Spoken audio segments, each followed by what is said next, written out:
Coming up on Currently, Joe Beyer joins for a preview of the upcoming Fresh Coast Film Festival in Traverse City. Plus, Beth Milligan shares the biggest stories of the week. That's ahead on Currently.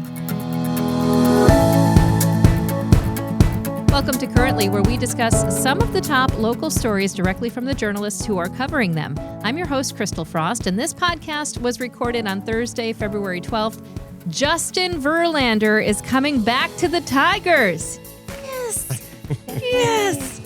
Support for Currently comes from West Shore Bank. When you choose West Shore Bank, you're not just choosing a bank, you are choosing a partner that is committed to the well-being of our community. And you can visit them today on 8th Street or at westshorebank.com.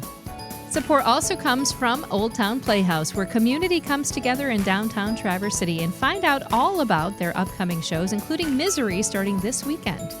Welcome Beth Milligan, head writer for Traverse City Ticker, and our arts and culture correspondent, Joe Beyer, is in the house. Friends, how are you? Hi, I am very excited about Justin Verlander. I know. I saw him down in Florida with his Old English Dion, and my little heart exploded. I think he's going to retire as a Tiger, and I'm so excited about it. I was really sad when he left. I mean, I get it. I understand that people can't stay where you want them to stay forever, and I'm really impressed by what he did with his time away from the Tigers, but come home, baby. Yeah, it's like this Michigan bittersweet thing of like Stafford going off and winning a Super Bowl, and he left and went to the Astros, like winning World Series, and I'm just like, I need these guys back in Michigan. Yeah, need them to come back. I love it. I'm super excited about that as well. And you guys, I mean, we are officially in mid-February. We are getting ready for, spring training, pitchers and catchers report. The whole thing is happening, and we know one pitcher who will be there. Yes, and it means spring is around the corner. This is what gets me through February, is knowing baseball is coming. So that's very true. Well, a lot of things get me through February also, including, like my birthday and restaurant week and Valentine's Day. Yes. And this big preview that is coming up. Joe Beyer is going to be talking about, really pulling back the curtain of the Fresh Coast Film Festival in Traverse City. It's the inaugural festival in Traverse City. I'm super excited about talking about that. Before we get to the news and to all the fun things, I have a correction from last week's show. Are you ready for this? Let's do it. Friends, last week we celebrated 1 year of Currently, and it was super fun, and we had cake and champagne, and we exchanged gifts, and I realized during that gift exchange that I had given Beth the wrong gift. You did. So I didn't realize it, but you did.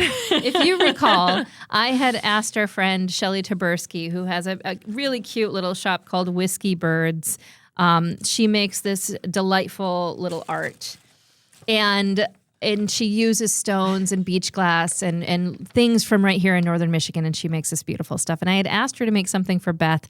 I also asked her to make something for my husband. And I gave her my husband's gift. You did. Which I gave this to you. I think this speaks to the closeness of our friendship, that I'm like, we are lovebirds, and this makes sense for me. I understand this gift. So I would like you to open your gift today. Okay. And a shout out again to Shelly Taberski, Whiskey Birds. She is a wonderful artisan, and she actually messaged me and said, hey, what happened? Well, I will just say to Shelly, I did love the other one. Oh, beautiful. I thought it was very cute. But let's see. Oh my God. It's perfect. Okay. Well, this is probably more appropriate. Let's see what it says. It says podcast pigeon. Yes. That is so adorable. She's using just beautiful beach glass, and there's a twig on it. Isn't it cute? So much. It's so cute. I love this. Thank you. You're welcome. I was happy to be your lovebird, but I guess I can let Jordan do that. I'm glad to be a podcast pigeon with you. Thank you. You're very welcome. Also, I hope Jordan's surprised. Happy Valentine's Day, dear. I love it. That's amazing. Well, let's get into that fresh news. Yeah. And you have an update from last week all about Union Street Station and some other downtown updates. Yeah. So I thought, kind of both of the stories we'll talk about today are really, it's a really interesting time for the future of downtown Traverse City, both in terms of the businesses that we have down there, and then also we'll talk in a few minutes about what's going on with the future of downtown government. Mm-hmm. But it's a very tumultuous time. So the story we talked talked on the show last week about Union Street Station, and then I ran an update over the weekend that had multiple things in it. One, we had some more current information on what was happening with Union Street Station, and then a couple other spots. So starting with Union Street, as we talked about in the show last week, the owners of the bar business, the Thompsons, Rick and Christina Thompson. Rick is the owner. Christina helps him run the bar. Had announced that it was going to be closing because of some legal dispute that they had with the owner of the building. And so after we talked about it in the show last week, there were some more updates. Notably, this week, Bob, the landlord, withdrew part of the lawsuit. Part of it. So there were really two key parts to that lawsuit. One was he is pursuing $50,000 in damages because his argument is that the Thompsons have neglected the building and there's a lot of repairs and maintenance that needs to be done that he believes the lease says they should be responsible for, not him. So he's suing them for those damages. The other part of the lawsuit was seeking an eviction of them from the building. He has withdrawn the eviction part of the lawsuit. I did talk to Bob about why he wanted to do that. I think he wanted it to be clear to the public that his focus with the lawsuit was he just wanted the Thompsons to do the repairs that he felt that they were responsible for doing, that he's worried about the long-term future of his building, that it's unsafe, that someone might get hurt there. Or that, eventually things might get so bad that the building will deteriorate. Yeah. So he wanted to make it clear that it wasn't his intention to kick them out. He just wanted the repairs to happen. And he felt too much public focus was now on the landlord kicking the tenants out instead of what he really wanted was the repair situation. So he withdrew the eviction part. He said, I'm not kicking them out. If they want to leave, that's up to them. Now, I talked to the Thompsons. I talked to Rick Thompson after that. And Rick said I asked if they're changing their mind about closing on February 28th, and they said that they are reassessing right now. Okay. So right now they are still advertising that the 28th is their last day. They have a full day of music planned. There are several farewell concerts leading up to the 28th. They said, even though the eviction has been withdrawn, they cannot afford the damages that Bob is seeking from them. They feel that they are not responsible for the repairs in the building, that he is. So this is going to be something the court is going to have to decide. Right. But in the meantime, they have not filed their response in the court system yet, and they have not, as of yet, announced any change in their plans to close at the end of the month. So that is still their plan right now. They could obviously change that in the future. There were some erroneous media reports this week that they are staying open, but having spoken to them directly, and then they posted today, again, clarifying on their Facebook page, they were like, we still have a lot to deal with these damages. Right. We can't afford it. We may have to file for bankruptcy. Right now, the closure is still going ahead as planned. So this does bring up an interesting conversation about when someone owns the building, who is actually responsible for some of these damages. And you wrote so well about this because he has owned this building for several decades.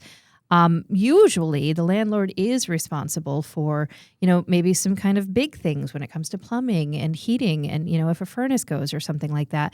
But there is the expectation, and whether you're renting a building or you're renting a home, that the day-to-day maintenance would be maintained by the tenants, right? Yeah, and I would note, too, that when people are reading this story, what you're used to in a residential lease or, a renting situation like an apartment is very different than how a lot of commercial leases are structured. So commercial leases do typically have different terms where there's more onus on the tenants to take care of the building. There's a lot more wear and tear on commercial buildings, especially a bar. So it's a different. I did go to the court. It's an almost 100-page lawsuit. Wow. There are a lot of photos of the alleged damage in the building. I did look through those. I looked through inspection reports, and I did read the lease terms. So while the landlord is responsible for some of the major structural things, according to the lease terms that I saw, the tenants are responsible for the routine maintenance inside the building and interior repairs. However, this is a situation where I really, would defer to the court and a judge to look. He's going to look through a lot of documentation on that. So that part is unclear to be determined. But I would just say right now, until they announce a change in their path, they are still planning to close. Well, That's just one of the possible sort of changes in downtown. There's a couple of other places that are closing or for sale. And, you wrote at the top of your story, one of my favorite lines, downtown Traverse City continues to be roiled by change. And that is really what's happening. The composition and what we maybe have seen for decades in downtown, that's changing. It is. And I will have more stories on this likely soon in the ticker to come. I've been talking to a lot of folks. I've been talking to people who own small mom and pop businesses downtown. I've been talking to people who work in the restaurants, real estate agents. I think there's a lot of concern about downtown right now. There's a lot of real estate pressure and high rents, and a lot of mom and pops are not being able to afford the rent anymore in downtown Traverse City. Every time a building is sold, especially when that's been owned for decades, the taxes are getting uncapped. And so the new owners, suddenly they have much higher costs, so they're passing those on to the tenants, which makes it much more likely that a chain or something like a law firm that can afford, high rent moves in versus a small clothing store or something like that. So there's a lot of pressure. And then even in the story on Saturday, along with the Union Street News, the Record Eagle, which has been, in downtown Traverse City for decades and decades, is preparing to depart its home on West Front Street. So the paper's not closing. No. They're just moving. So they own the building. Yeah, so the company owns the building. They announced that they are putting that on for sale. When we ran our story, there wasn't a listing price yet. However, the listing price has come out at $6.1 million. They did say that they are moving somewhere else in Traverse City. They did not disclose the location. They do, of course, have a printing plant here in town, so that's maybe a possible location, but to be determined. But that's a big change for West Front Street. We had written about a comedy club that was going to be going in the lower level of the Mackinac Brewing Company, Voyagers. The owner of that project, Devin Keese, had to pull the plug on that because of funding. So that project is no longer happening in the basement there of the Mackinac Brewing Company. And then we also mentioned just some other things. Another huge iconic thing downtown, the State Theater is shuttered right now. They had damage from a roof leak. I don't know how long it took them to catch that, but that damage, the water damage, went into the interior of the theater. So they have been closed until further notice. They did put out a statement this week that the damage is pretty extensive.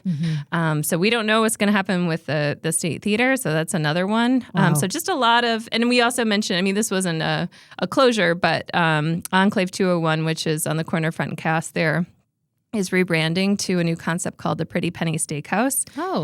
So they're going to be opening during Restaurant Week as a new concept. So just a change there. But I think overall, lots of big institutions that we've seen in downtown for a long time going away or changing. So Enclave 201 is kind of like a nightclub, right? Yeah, so you have the club upstairs, Encore 201, and then the restaurant downstairs. That'll be this new steakhouse concept. So that nightclub is still upstairs. It's still bumping. Still bumping. Okay, just Yeah, steak downstairs, party. You know up how top. I feel about going out past 7 o'clock. You don't. I don't do it, but I'm glad other people can. You know. There's all of the buildings are approximately now like 120 or more years old, right? So many. Yeah, and it's not a historic landmark of a building, but it's certainly an old building, right? And so that's why part of the reason when you have people who owned their buildings for so long, you could have a train hobby store, or you could have, Cherry Hill Boutique or the arcade where all the little mom and pops were for so long. Where I used to hang out. Me too. Every day after school. So you had that, and that's how people could afford the rent, as they owned the buildings forever, and so their costs were very low. But again, once you sell, the market value, especially when you've got the pressure of Airbnbs upstairs and all that, it's a interesting time. If you can imagine that downtown used to support the arcade, and at the top floor of that arcade was the Hocus Pocus magic and costume shop. That was amazing. And it was dark in that building, and it smelled like Subway. And Always. I was so scared of the masks in the window of the Hocus Halloween Pocus. shop, and you had to run by them to go to the bathroom. It's really a bummer when you're a transplant that you never get to experience all of That you it, didn't see it. because you just spend a lot of time hearing about them, and then reminiscing with people, but you can't quite get the full memory. Yeah. Well, I know that you're going to continue to cover this because this is a big topic as far as what is downtown going to look like. I can remember back in the 90s, kids, when downtown was shuttered for in many ways. There were a lot of businesses that had moved to the mall and things like that. And then you had this big renaissance, this big resurgence of downtown. A lot of that, having to do with restaurants like On McCall and Red Ginger, and of course the State Theater. I mean, so many wonderful things that really sort of brought it back to life. And now you see some of those places that brought it back to life maybe not being able to sustain. Yeah, and so like I said, we'll have more on that. I think that's going to be an ongoing. It's a real. I'm just hearing it from so many people. It's a real worry about downtown, of what downtown's going to look like. And then related to that, just briefly, and folks can read the full story, but we talked about TIF 97 in the ticker this week.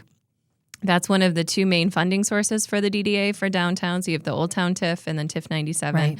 DDA also has a general fund. But TIF 97, as we talked about before on the show, is expiring next year. Yeah. So one of the, and that covers the main core of downtown, the kind of Front Street main area. So this week, the City Commission had a very robust discussion, I would say, about TIF 97. City Manager Benjamin Marentet kind of presented the options of what could happen with the city. TIF 97, first of all, will expire at the end of next year, and that will not change unless the voters allow an extension. Okay. So they have to support an extension for anything to happen.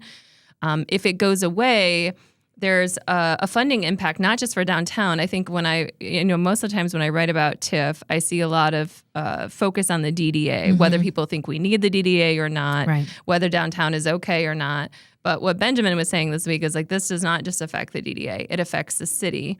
Because if this funding goes away, the city becomes responsible for the DDA district. Oh. So that funding right now is a dedicated funding stream for downtown, for the TIF 97 district. If there's no funding stream, the city is responsible for the TIF 97 district.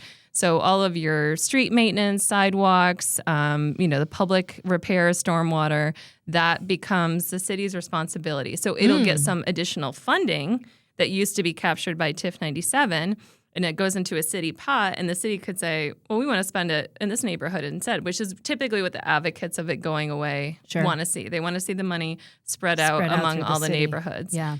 The flip side of that is you do have that flexibility. You also now have a greater pool of responsibility because you're taking on downtown along with the rest of the neighborhood. So then you have to start having budget discussions about how you're going to spread those dollars out among a lot of expensive projects. And downtown is expensive to take care of.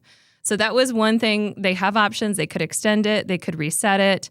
I would really encourage folks to check out the story. And also, if you go to the Monday City Commission packet, there's a really detailed, very nice, clean, easy to read PowerPoint presentation that outlines these options. And I think this is a topic where people have a lot of opinions, but I also see a lot of misinformation. People don't always understand how TIF works, and I get it. It's boring. It's a lot of money. It's numbers. It's hard to understand.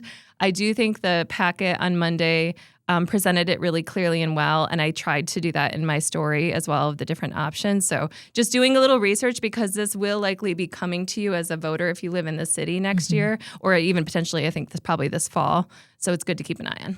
Yeah, I mean, I just appreciate you explaining TIF 97 to me, because I'm one of those people that's like, what does that work like? And you and I have been doing this for a long time now, and I still have questions about it. So thank you for your reporting on it. And again, everybody get involved so you can be well informed when you decide, how you would like to see this go I wouldn't forward. take your information just from the comment section. Like I said, I think there's a lot of misinformation. I think just knowing, what it is, that it's not a tax, it's not raising your taxes, and knowing just the good and bad, however you decide to vote, it's just good to have right information. Absolutely. And get that from the ticker.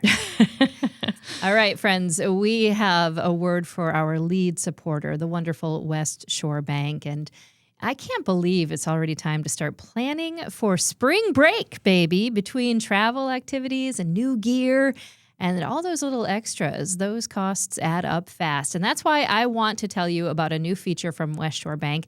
It's called the Savings Center, and it's a total game changer. Right in the WSB Touch app, you can set up a dedicated savings goal just for spring break. Maybe just for, all of the flower bulbs you want to buy, or you can do it for whatever you want. Schedule those automatic transfers and even round up your everyday purchases so you're saving without even thinking about it. It's like when you go to a store and they say, do you want to round up and donate to this? Round up and donate to yourself, right? It's perfect for families, students, or anyone who is looking to get ahead of those spring getaway expenses. Plus, you're working with a local bank. They're local. They live here. They truly understand our community. It's not a giant call center. West Shore Bank has branches right here in northern Michigan, and their team is always ready to help. So before spring break sneaks up on you, get your plan in place. Download the WSB Touch app and check out the Savings Center today. West Shore Bank, saving made simple. Products and services may require enrollment. Other terms, conditions, and fees may apply. And welcome back, my friends. It's time for us to shift gears here and get into, I've been looking forward to this literally all week. Our arts and culture correspondent, the wonderful Joe Beyer, is here. Joe, I first want to ask how you're doing. Because doing great. Getting this festival off the ground, I know you have a wonderful team of volunteers and leadership that is helping you out, but you've really put your heart and your soul into this. It's been very rewarding. I will say that. I just want to say one quick thing about downtown, though. It's hard to understand and it's complicated. Just promise me modes is never going to change or go away. That's all I need to know, and then I'll be completely satisfied. But I'm pretty sure that the owners of modes own the building. I think that's true. Yeah. So that's great. And they have Bob's Bottom down there. Yeah. They won't let us in. Yeah. There's like I just want that to never triangle that we change. bop around between, I think, this studio, modes, and the coin slot. That's like my triangle downtown. That is the triangle. No, I'm right there with you. Yeah. But let's talk about the inaugural Traverse City Fresh Coast Film Festival. It's coming up, my friend. It is. It's suddenly like right around the corner, actually. It's about 11 and a half, 12 weeks away. Mm-hmm. And thanks so much for having me this week, because just the other day we were able to actually stop trying to explain what the festival is. And we were finally able to say, here are all the movies and here are a bunch of the special guests that are coming and some of the events. So we got this program announcement and schedule out, which was a big turning point. So it was huge. It was huge. And tell us about some of the films that I know you made. You actually told everybody what that opening night film was going, or one of the films was you going and to I, be. Yes, we had a know nice this. conversation about it. So tell us everything. Well, a couple of the numbers that are sort of interesting. So we ended up with over 50 films that will be shown across the 3.5 days of the festival. Out of those 50, there are 12 different programs of short films. So if you have a short attention span, these are perfect. And if you really like the variety of different types of stories kind of crammed together into a mixtape, that's what we tried to create for you. Oh, a movie mixtape. I love that. Yeah, that's what Aaron Peterson, the co-founder of Fresh Coast up in Marquette, has always called it, and I think it's a beautiful way to kind of describe it. Yeah. So these are not stories that are connected in ways that would make sense to you immediately, and then you leave the program at the end and you go, somehow that all kind of came together in an interesting way. So. 12 of those programs, including 2 at the very last minute. We were super excited to get both a high school student shorts program, and then also we're going to show some student shorts from NMC's Visual Communications Department. So regionally, this is a great platform opportunity for us to remind people how amazing young people are and how smart they are and funny. And so that's included, and then 12 different feature films. I know. I love a good feature film. I love a feature documentary.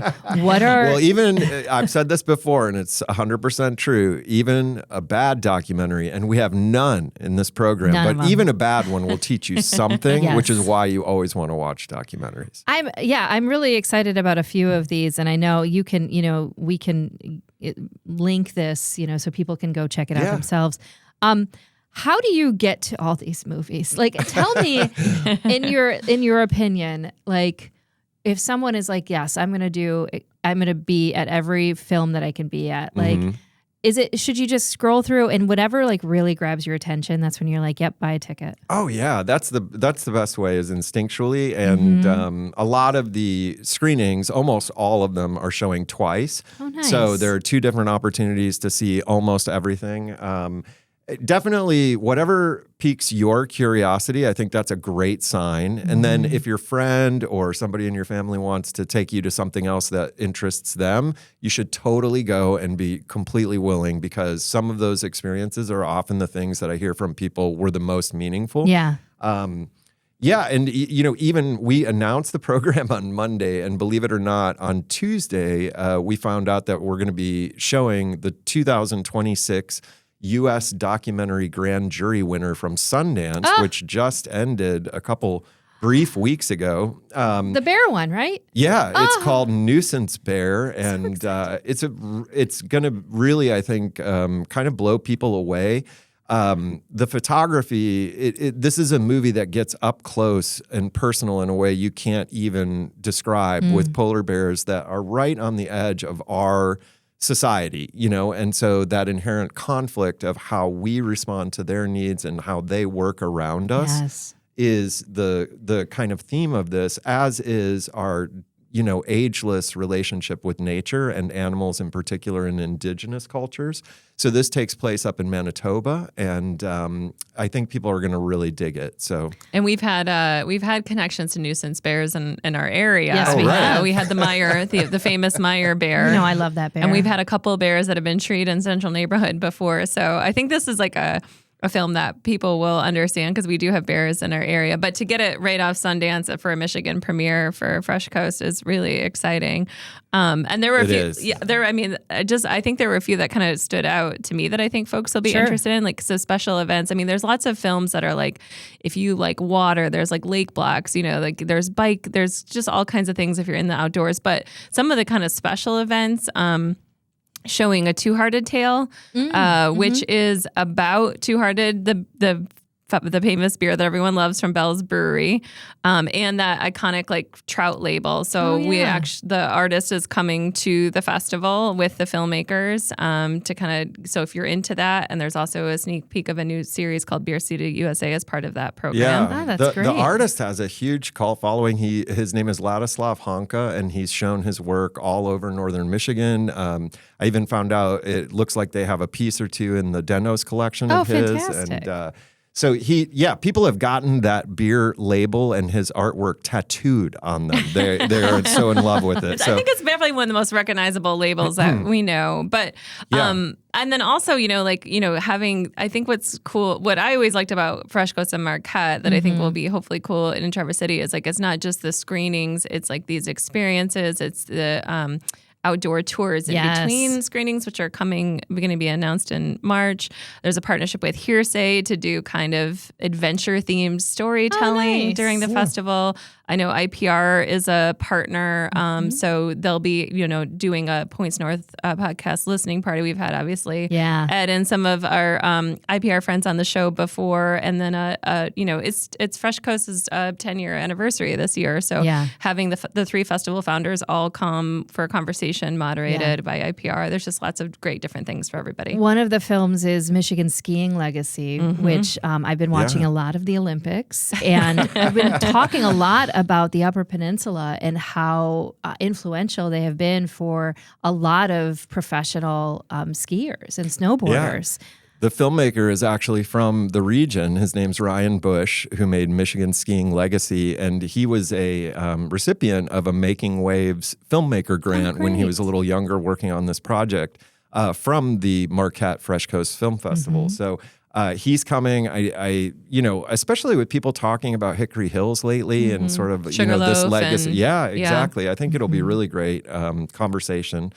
And there are also a couple movies that are just fun to say. There's one called The Humongous Fungus Among Us, which is about this incredible natural wonder, maybe the 9th or 10th natural wonder of the world up in Crystal Falls in the UP.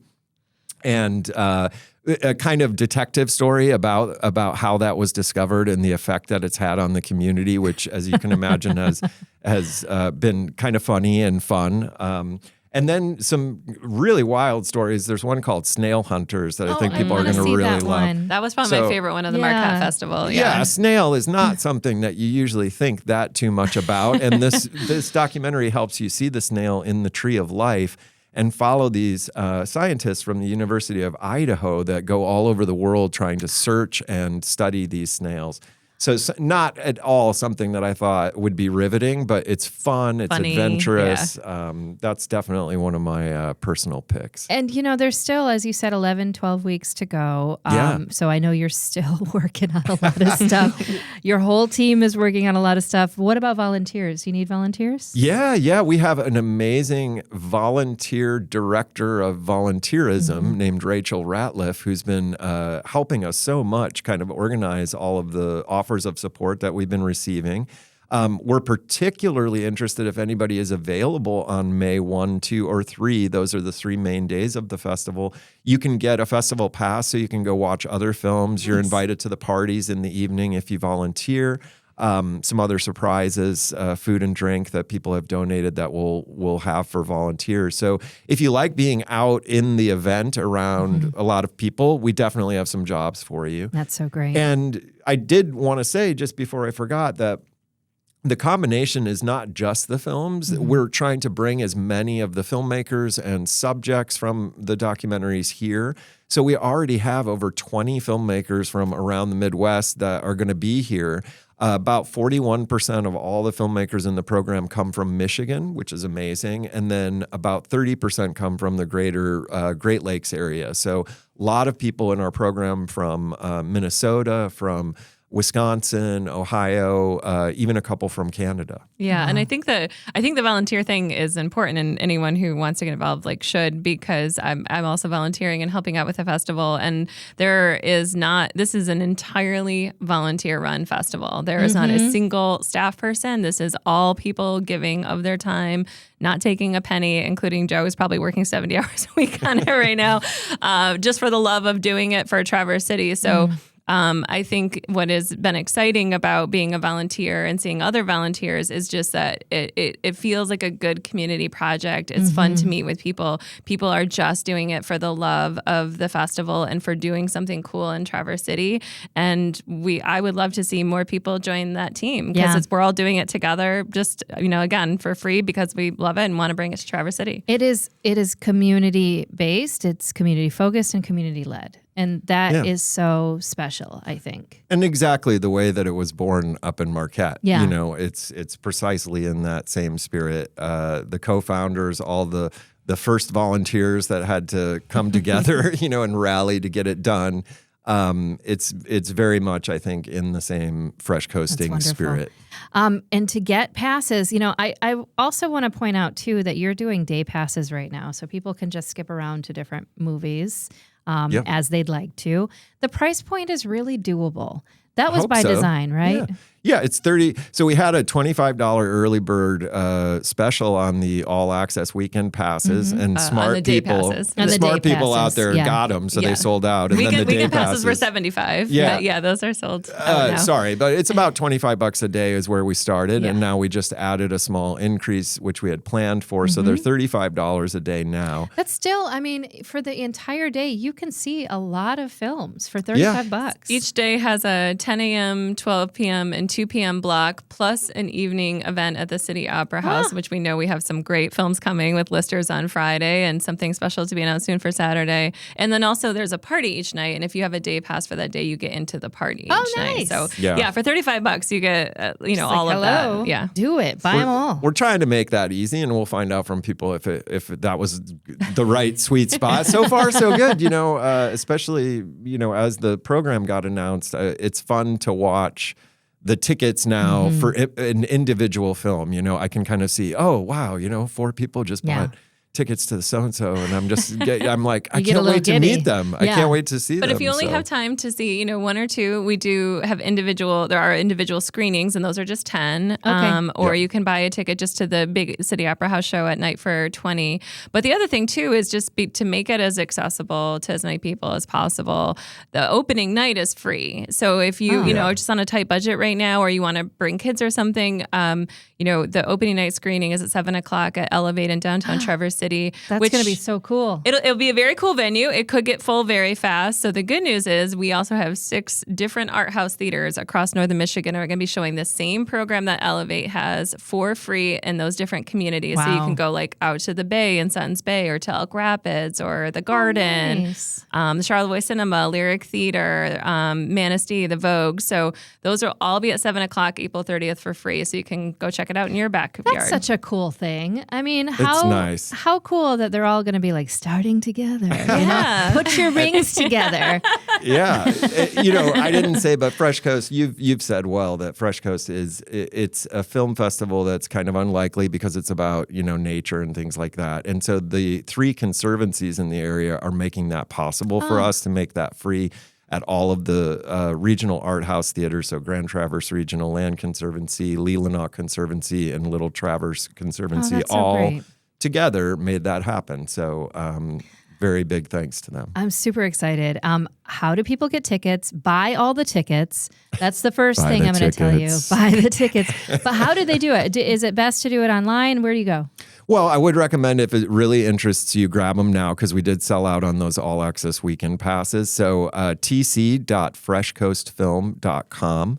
And if you're out there and you have any questions about the event or getting involved, if you send an email to traversecity@freshcoastfilm, that'll come to me and I'll try and get back to you. And when you load that website, you'll see right at the top, it says just announced 2026 films. And if you click on that, it's going to pull up a beautiful color program with all the photos from the films. And you can get a nice day by day layout or see the whole thing. Here's what I'm going to say. Get the day passes. Just do it. You're going to see a film at 10 o'clock and then you'll be like, I want to do another one. Yes, do it. And then come to the parties and have a lot of fun.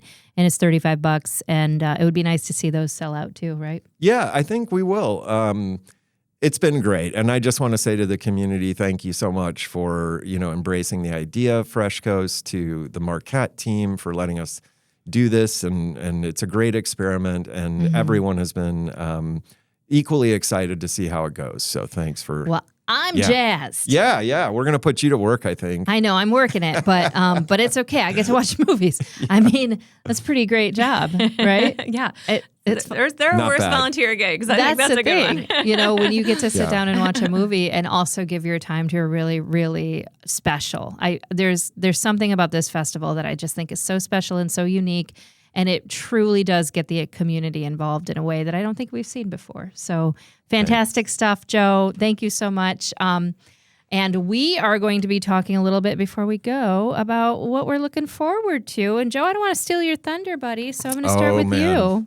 Well, it sounds like we might be doing the same thing, which is Right Brain Brewery has a major pinball tournament happening this weekend for Valentine's Day. Pins, it kicks baby. off, I believe Friday is Classics game. So, and then Saturday, Valentine's Day, is a major tournament with different divisions. And because I'm alone this Valentine's Day, I'm going to be playing at the tournament. And I understand you might play. Yeah, I'm playing in the women's tournament. Okay. I also love that you're saying because I'm alone.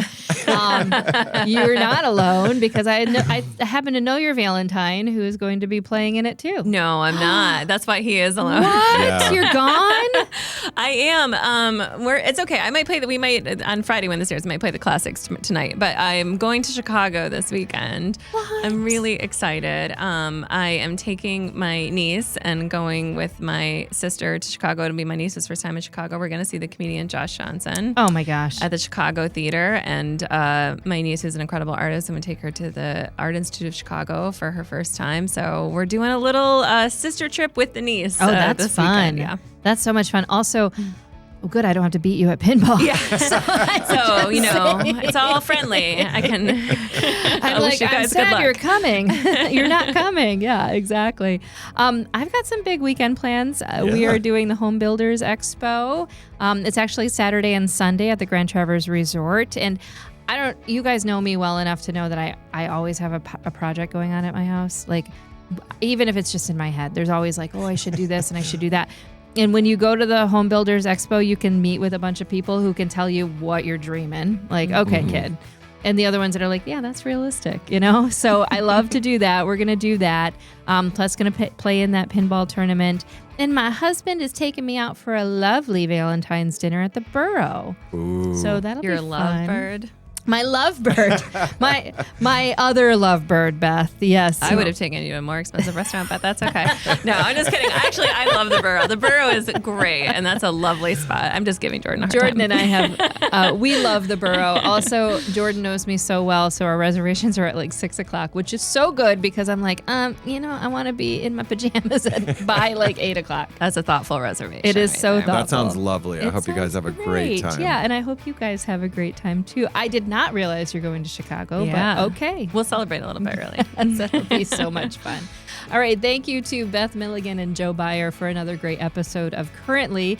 Be sure to subscribe to the show on all the platforms. It's easy to do it that way, guys. Just go to crystalfrost.com and click subscribe on everything. Follow us on social media. Subscribe to Currently with Crystal Frost wherever you get your podcasts. That way I just show up. I mean, we show up where you are, and you don't even have to look for us. It's really fun. You can also watch the full show on YouTube and on Facebook. Currently is a Compass Local podcast, now in its second year, produced by Pancake Boy Productions. Big thanks to Old Town Playhouse. Don't miss Misery on the main stage starting this weekend. And special thanks to our lead supporter, West Shore Bank. Start saving today at westshorebank.com.